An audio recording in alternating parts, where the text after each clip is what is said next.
आगामी लोकसभा चुनाव 2024 की तारीखों का ऐलान हो गया है और इसी के साथ आदर्श आचार संहिता भी लागू हो गई है, यानी चुनावी बिगुल बज चुका है। जी हाँ, चुनावी शेड्यूल के साथ साथ देश में अब आचार संहिता भी लागू हो गई है। लेकिन क्या आप जानते हैं कि आचार संहिता क्या होती है? आचार संहिता क्यों लागू होती है? आचार संहिता के नियम क्या हैं और ये कब और कहाँ लागू होती है? नहीं तो चलिए इन सवालों के जवाब हम आपको दे रहे हैं, जिससे आप आचार संहिता से जुड़ी तमाम जानकारी हासिल कर पाएंगे। आचार संहिता चुनाव की तारीखों की घोषणा के साथ ही लागू हो जाती है।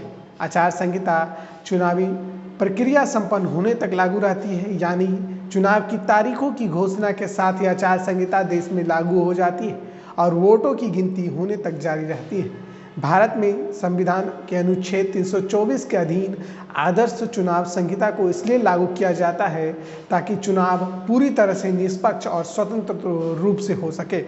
यह भी सुनिश्चित किया जाता है कि चुनाव के दौरान सरकारी तंत्र का दुरुपयोग ना हो सके। इसके तहत कुछ नियम को तय किया जाता है जिसका चुनावी प्रक्रिया के दौरान संबंधित राजनीतिक पार्टियों को पालन करना होता है।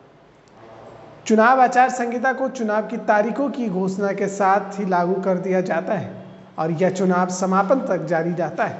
यदि कोई राजनीतिक दल या राजनीतिक दल का कोई प्रत्याशी आदर्श आचार संहिता का पालन नहीं करता है तो उसे पर चुनाव आयोग की ओर से कार्रवाई की जाती है। उदाहरण के तौर पर उम्मीदवार को चुनाव लड़ने से भी रोका जा सकता है। यदि जरूरत पड़े तो आपराधिक मुकदमा भी दर्ज हो सकता है। वही नियमों के उल्लंघन पर जेल भी जाना पड़ सकता है। अब बात करें आचार संहिता के कुछ प्रमुख नियमों की, तो एक बार चुनाव की घोषणा हो जाती है तो आचार संहिता के तहत कोई भी सत्ताधारी दल सरकारी योजनाएं, लोकार्पण, शिलान्यास या भूमि पूजन भी नहीं कर सकता है। इसके साथ ही सरकारी गाड़ी, सरकारी विमान या सरकारी बंगले का इस्तेमाल चुनावी प्रचार के लिए नहीं किया जा सकता है। यदि कोई राजनीतिक पार्टी चुनावी रैली या जुलूस निकालना चाहती है तो उसे सबसे पहले पुलिस से अनुमति लेना अनिवार्य होता है।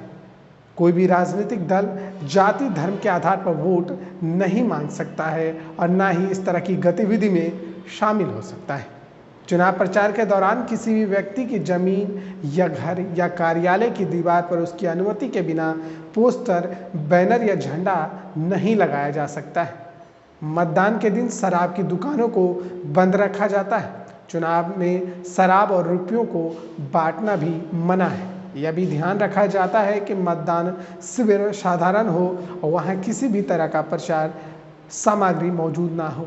सभी राजनीतिक दल इस तरह से गतिविधि से दूर रहेंगे जो कि गलत आचरण में आते हैं। राजनीतिक दल मतदाताओं के लिए मतदाता केंद्र तक पहुंचाने के लिए अपनी गाड़ी की भी सुविधा नहीं दे सकती है।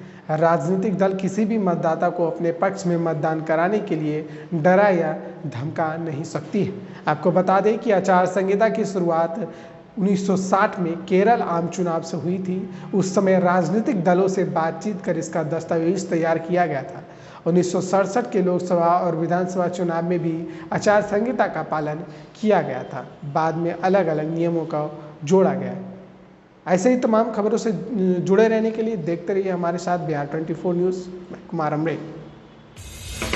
आप देख रहे हैं बिहार 24 न्यूज़।